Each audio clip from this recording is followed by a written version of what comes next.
All right, good afternoon, good morning, good evening, whenever it is that you are watching this episode of the Niche Nurse Podcast. I am your host, Nurse K. If this is your first time at the podcast, welcome. If you have been A1 since day one, well, welcome back. And today I do have a special guest on. She is a nurse entrepreneur. Her name is Charisse Keith, and she's a registered nurse. So, Charisse Keith, RN BSN, she is a healthcare professional. She's a consultant and founder of Green Path Nursing Solutions. It's a consulting service focused on improving patient care, wellness, and healthcare outcomes. With years of hands on clinical experience, Charisse has worked closely with diverse patient populations, gaining a deep understanding of the challenges within today's healthcare system, particularly in areas such as patient safety, infection prevention, and quality of care in high demand environments. Her work centers on bridging the gap between clinical care and overall wellness through education, patient advocacy, and consulting.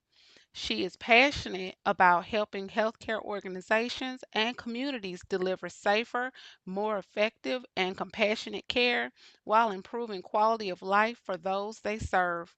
Sharice is also the author of the upcoming book, Essential Steps Every New Nurse Should Know, currently in publishing, which is designed to guide new nurses as they transition into practice with confidence, clarity, and purpose. She is dedicated to being a voice for both patients and healthcare professionals with a growing interest in expanding clinical insight into broader conversations around wellness, recovery, and performance. So, welcome, Sharice. I hope I'm saying your Thank name you. right. Yes, thank you for having me. I'm very excited to be here. Thank Good. you. I'm so glad that you are on. So, we're just going to dive right in this episode and ask you a few questions and get to talking Okay. about what it is that you do as a nurse entrepreneur.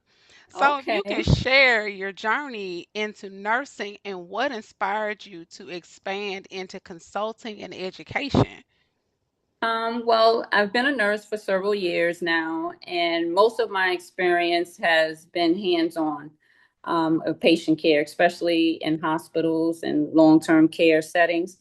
What really shaped me was seeing the use of the clinical side, but what the patients usually go through, and day by day, I wanted to make an impact. So I started realizing that there were gaps, not just in the treatment, but in the education, the consistency, and overall quality of life for the patient. Sometimes you get so trapped up in your hospital settings, you don't get a chance to do any of that. And in the process, it's not better care for your patients, whether they're outpatient or inpatient. Um, that's what led me to expand into consulting because I wanted to be part of an improving system or just working within them to better. If you have better care, you can have a better system, or better system, you Yes. can have better care. So that's what really led me into the consulting part of it to see if I can be on the other side helping the better system. Okay, okay. And so you're working with both hospitals as well as clinical nursing programs or Yes, like long-term care, nursing homes. It was just a big, big, big scandal out here in Long Island where I believe about 15 nursing homes oh no. got fined a combined of like $500,000 Hmm. with assaults on Oh, patients, not treating them like they're supposed to, not educating, infection control. Oh, yeah, it a was a whole big, big, host of yeah, it's issues. a big, big thing Wow. now. Mm-hmm. Wow. Yes. Okay, so with that, let's talk about some of the gaps. So, what gaps are you seeing in patient care today, especially in long-term care and hospitals that made you step into consulting? Right. One of the biggest issues I've seen is consistency in care, Mhm. especially when facilities are understaffed. When you're understaffed, there's lack of rounding.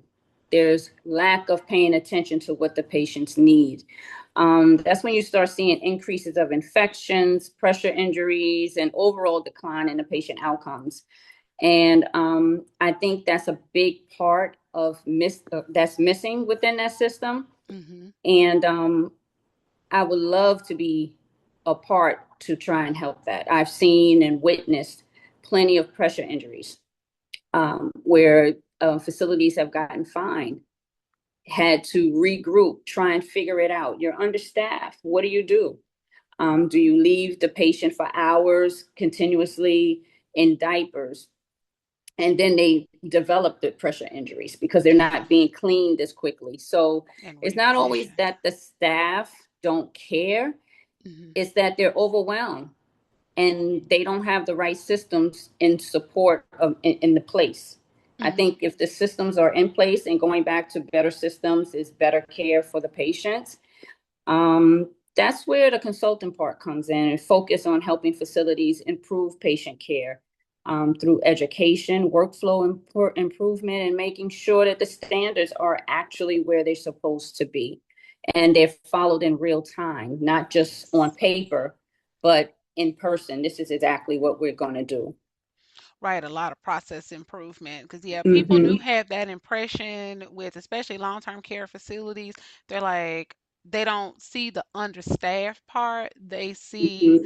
the end result of that and the end result of not having those processes in place. And people, say, "Oh, they don't care about those patients." And that's why a lot of times people will be like, "Oh, I'll never put my loved one in one of those, Right. homes," not, knowing that residents are really well cared for and a lot of the staff their hearts are in the right place. It's just that they need someone like you to come in and help them with getting the processes and supports and resources in place so that that is exemplified to the community and to the families that do come in because they only know what they see. They don't see what's going Absolutely. on in the backdrop, where you're coming in and you're helping out and you're getting those, helping them get those processes and policies in place. They don't see that part. They just see what they see when they come in to Absolutely. see their loved one or even to visit when they're trying to select a place for their loved one to go. So, yes. That's so true because even with me in a supervisor position, I always tell the staff, please do not tell family members we're understaffed Right. because at the end of the day, it could be your family member and you really have nothing to do with that. Hmm. That's not Exactly. your issue to have to deal with. That's our issue that we have to deal with being understaffed. Because, on their side, they may feel like, okay, you're understaffed, but you're still accepting patients. So at what point do your system not work for you that you see you keep accepting, but yet you cannot take all the patients that you're accepting? Right. So, saying you're understaffed is really not a good excuse for you leaving someone wet for 2 hours. Right. Right. So, this is where that system comes in to see how someone can look from the outside into your system and say, hey, I see that you do this, but maybe if you do A, B, C, D, it might work better this way, even if you're short staffed. So, I'm Yes. hoping to bring that to facilities and to patients, families. Yes, and sometimes even that educational piece, like you were just talking about as well, with the staff and them not saying, "Oh, well, we're short staffed," because families do look at that as that's just an excuse. And my mom Mm-hmm. or my loved one is still, wet, and they've been this way for a while, and things like that. And even educating, because sometimes the staff they genuinely don't know, or they've received some education but Mm-hmm. just enough, just that base level of education, but they need a little bit more to understand those rationales and why we're turning and repositioning people. Why are we getting people up out of the bed? I know in a lot of the long-term care facilities, I know sometimes, you have people there that they don't want to get out of the bed, Right. but the reasoning for why we have to get them out of the bed and being confident in explaining that, especially to somebody who's of sound mind and still decisional, explaining to them, I know Miss So and so, you want to lay down today, but we need to at least get you up to the chair. Hmm. And here's why. Here, this is why we need to get you up to the chair. This is why we need to do the things that we're doing, and being able to confidently explain that to the family as well.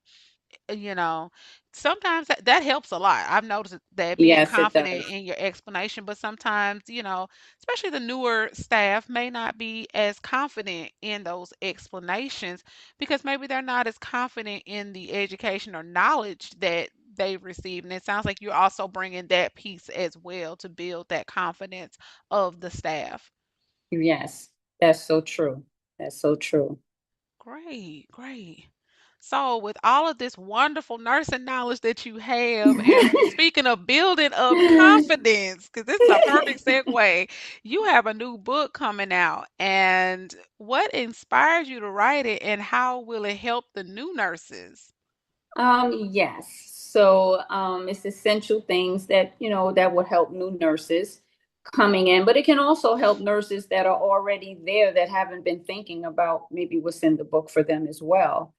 Um, it's for new nurses who are transitioning into the practice and may feel overwhelmed or unsure. Because I Mm, know coming out of nursing school with me, I didn't have this type of book to prepare me what I was going to entail. I didn't Once either. Yeah, once I got out there, you just out there. And I remember what it felt like. And I wanted to create something that was not practical, well, actually, both practical and supportive.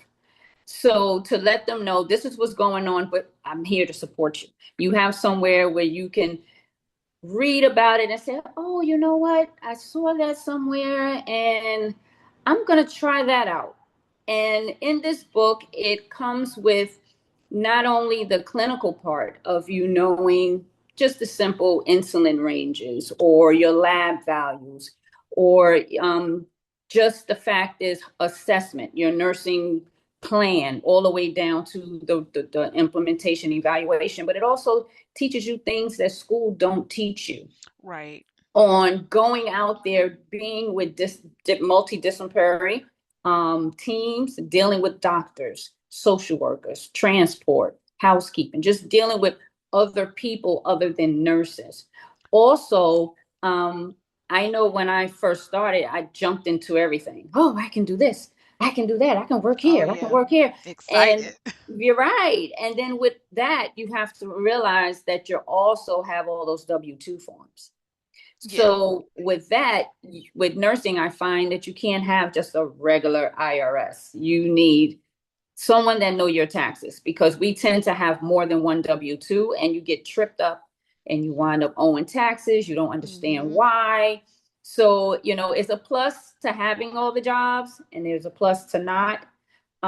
It covers real life situations, the clinical guidance, and also the emotional ride of nursing, because that's often get Oh, yeah. overlooked. We are burnt out. We tend to work, work, work, work, work, and we also have families. We're people too. Yeah. And So we you have your experience family. Yeah, things. absolutely. And my goal is to help nurses feel more confident, prepared and supported as they grow into this field. I want them to be able to not pick it up like a textbook. I don't Hmm. want them to feel like they're in school, but I want them to pick it up as though you're looking at a book that's take you through the trenches. Oh, yeah. I'm stuck somewhere. Let me read Charisse's book. She has a Yeah. chapter in it that talks about this. You feeling overwhelmed, you feeling burnt out. What signs and symptoms you may feel being burnt out. What is the back floors of being a traveling nurse versus a staff nurse, and how you can get stuck. The money looks good, but look what else to look for. Those are things that I was Hmm. not taught. I had to learn as I grew into the field. Yes. Um, some was the easy way and some was the hard way. Yeah. I had to Trial figure by that out fire. myself. Right. No one was telling me exactly what this real world Mhm. is. It's much different back in the days, Oh yeah. where it was much more nurturing, I think. And now it's nurturing, but not as much because you don't have time. Yeah, Everything no. is robotic. Everything is chop, chop, chop, chop, chop. Next, next, next, next, And next. then You you don't. have these smartphones that the hospitals give you, now that you Mm-hmm. use just while you're on your shift. So, I Exactly. mean, there's a lot that goes on that's not it's conducive to new nurses, but at the same time, nurses, when you're new, you need that support, and sometimes that support because everybody's, got their smartphone, you're charting, you got to go, go, go, go, go. Mm-hmm. Yeah, they're not getting as much of that. But and one thing I wanted to touch on with your book with helping new nurses, this is doing away with the stigma of nurses eat their young. Mm-hmm. Over the years, I have seen that. I have had the luxury of when I was a brand spanking new nurse not to have experienced that, but I saw so many that have, and I've witnessed people that are like you and I with a lot more experience, and I've witnessed people do stuff like that. And I think with this book, that's going to prepare, people, as well and give them that support that they need that to know that they're not being eaten. Nurse Thank Charisse, you. Nurse Thank Charisse, you. Nurse Charisse got you. you know, she's Thank she's you. got a support for you, I out try there. because it's so hard to, they used to have mentors all the time. Now you And can't really find a preceptors. mentor. Yeah, because everyone Yeah. is so busy. And even with Mhm. the preceptors on the floor, they have their own patients. So it's only but so much they're going to show you Mhm. and still be able to give that medication on time or Right. pay attention to that call light. Plus I have Right. to teach this student here. Mhm. So I'm hoping that the book will reach out to the new nurses as well as just nurses just feeling they don't know how to channel it. Yeah. You don't know how to balance your family and your work Mhm. ethics because nursing is hard. Or if you even know your if you social life for that matter. Absolutely, absolutely. And then before you blink, you don't have a social life because you're constantly at work. And then when you're off, you sleep. Yeah. Yep, that is true. So it takes a lot to, I have two nieces in nursing school now. Mhm. And, you hear about the salary. Everything is all about, oh, you can make a lot of money. And I tell them, And the sign it's on money to bonus. be made, but Opportunity it costs. yeah, yeah, you can find a job, yes, but what it entails and what you have to do is something different. Mhm. Like in long-term care, you one nurse with 50 patients. That's a lot. So when you take on that report from the next nurse, you are now saying, I'm responsible for 50 patients. Mhm. And there's no way that one nurse can be responsible, but once you take that report, It's you. it's Tag you. you're it. And then now your license is on the line because if something happens to one of them, they're going to come to you because you are the nurse. Yep, you're the And nurse on duty. some things are not spoken about, and those are the things that I would want them to know going into it, not to be scared, but to just be prepared. That part, yes, Yeah. definitely being prepared and being prepared for the emotional aspect of nursing too, because not only are we dealing with the work side, but we're dealing with people, and sometimes Mm-hmm. we're dealing with people at their finest hour, and we also are dealing with people that are at their not finest hour or even at their final, hour, Mm-hmm. as Mm-hmm. well. I know when I was in nursing school and when I was a brand new nurse, it wasn't even a nurse that sat me down and told me this. It was my grandmother, rest her soul. She said to me, she says, "You're young." She says, "Are you prepared to deal with somebody at the end of their life, somebody pass away on you?" And those types of things. And a lot of times nurses are not, especially young nurses, when I was young, I know when I came in as a new nurse, young nurse, I was ready to conquer the world. I'm gonna save some lives, you know, all of this. And then my first patient passed away, and I did not know what to do with myself. And then I think I had, several patients passed away over the years, and you eventually learn to see that as an honor, that you were honored, especially when it's not like an emergence or a code or Right. something like that, but you know that this is something that is, progressing too, it's happening.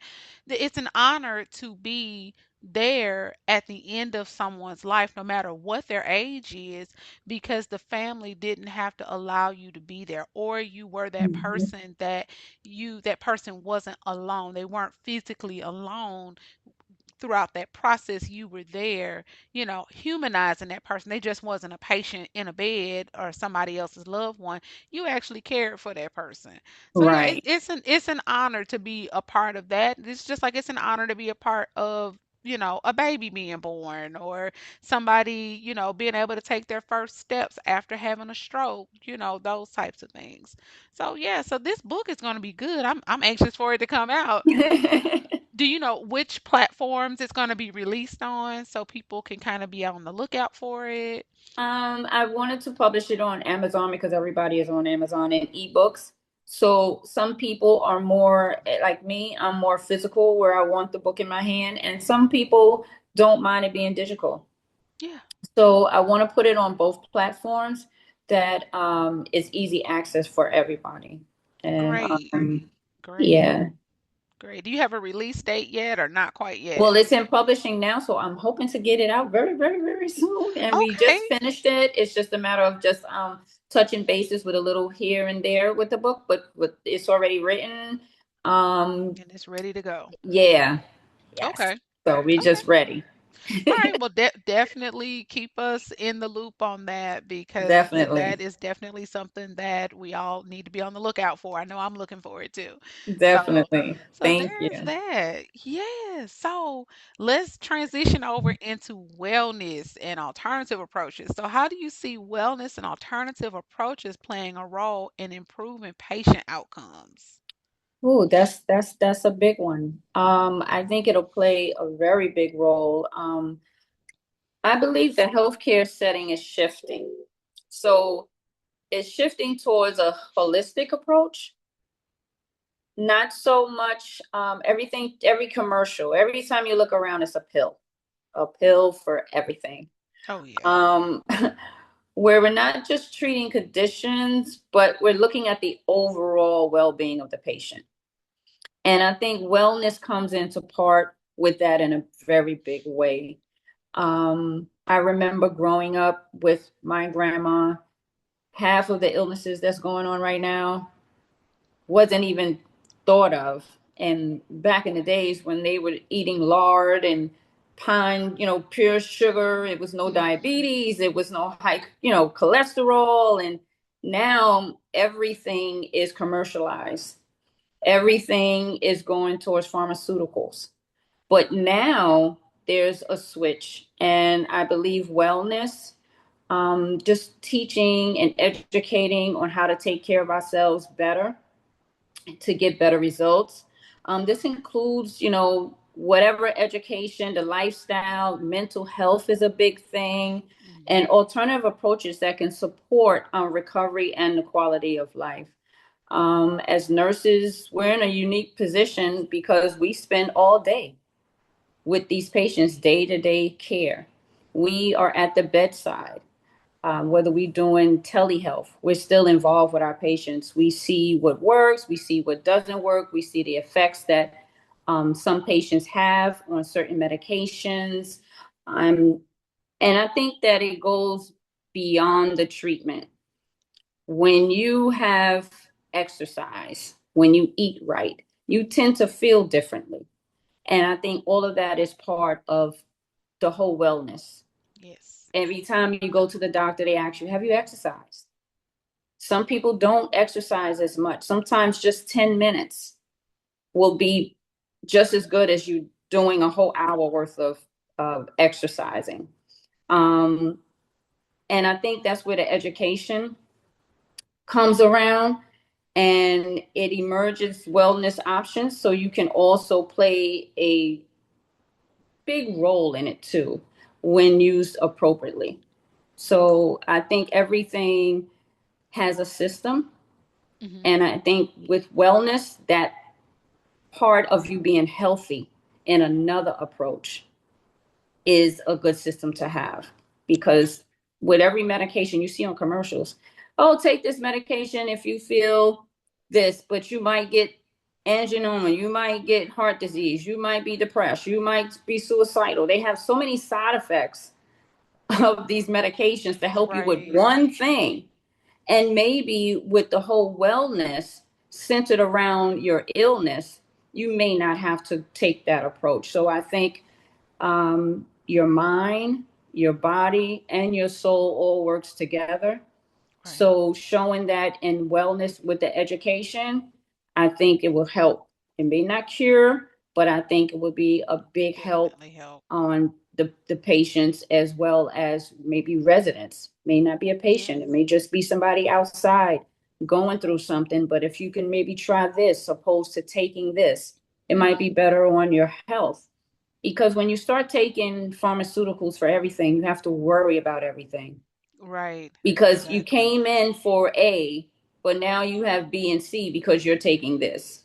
Right. And Right. and I've Exactly. seen that so many times with patients where the doctors are, if you got kidney disease, they giving you plenty of diuretics for you to release, right? But then you Hmm. got to worry about your heart over here. So it's like you're taking medication for this, but then now this system comes up. So now I'm in here for something else other than what I originally came for. So Right. um, this is what switched me into dealing with wellness and thinking of another approach, coming out from the hospital setting and seeing that's all they do. Right. Okay. Um, so yeah. Excellent. Excellent. Definitely working with those patients and improving those outcomes is very important. And that's something else is very important that I'm looking at is sports and athletes. So we deal with you're dealing with a lot of wellness, but then why is it important to have a nurse's voice in the sports and athletic healthcare space I with that think population? because the nursing role in sports is very underrated. No one ever talks about it. Whenever you hear sports, you might hear an injury. That's the only time you hear any type of clinical. And physicians focuses on the diagnosis and the treatment, which of course we cannot diagnose, but Right. we focus more on monitoring the recovery, education, and the day-to-day care that gets ignored. Athletes are still patients, they're just in a different phase of being a patient. They Yes. deal with recovery the same way, mental stress, long-term health effects. And I think having a nurse involved, it helps bridge the gap between the treatment and the real life Hmm. that's going on right now, especially off the court. Um, I see now a lot of athletes are talking about mental health. A lot of them discuss how they have cardiac issues. A lot of them have diabetes. And then now the new regimen for them is CBD. I take CBD, it released my anxiety. It brought me through all these changes. It's given me this. But it doesn't talk about, no one is talking about it clinically. No one is Hmm. talking about the education behind it. You're going through your mental illness, and they may even suggest therapy. You can go to a therapist to talk if you have mental issues. But what if you don't? What if you don't have mental illness, but you have other illnesses that's going on with you as a day-to-day care? Are you educated on that, especially bringing in the CBD? Oh yeah. Yes, it helps with calmness. Yes, it can help with your anxiety. Some people feel like it helped me get through some stuff. But do you really know the effects if you have cardiac disease, if you have other illnesses while you're taking it? Not to say don't take it, but I think it's a voice that needs to be known to them to let them know the consequences, or if you're taking it versus you having, I don't know, a pacemaker, or you just having kidney disease. How does it Mhm. affect you while you're taking it? Just Right. know what you're taking it and how to take it appropriately, so it won't be, I don't want them to feel, if you're doing it recreational, that's different, but medicinal, you need to understand why you're taking it. Right. Exactly. You know, Exactly. the effect is, okay, it makes me calm, but do you know why? Do you Right. know? And do you understand, if you're an athlete, do you understand the aspects where it could very well like impact something like a drug test or something like that? Yeah, that's very, very important for to have a nurse on board to help people with that understanding, those athletes, and helping, and especially young athletes too, and Mm-hmm. helping the parents, and not just the adult athletes, professionals, but collegiate level, high Absolutely. school, elementary school, all of that. So this is all really, really good. This is all Yes. excellent and great consulting, with Yes. people and getting them what they need. I am looking forward to this book coming out. I am looking forward to seeing more from you. I know I've seen you on LinkedIn, but I'm looking to see more, from you. And as your business grows, I would love to have you back on to talk more about your business. Yes, absolutely. And I thank you. I thank you for allowing me to have this voice. Thank you for having me on, to talk about my businesses and what I'm trying to do and accomplish. And I just want to thank you. I'm very excited, and I can't wait to get to different teams, even with the sports, with the educating with the different teams. Hmm. Just like you said, in college or high school, just with them being educated as well. Yeah. My nephew saw his teammate drop. They were in high school, and he dropped on the field, passed away, 10th grade.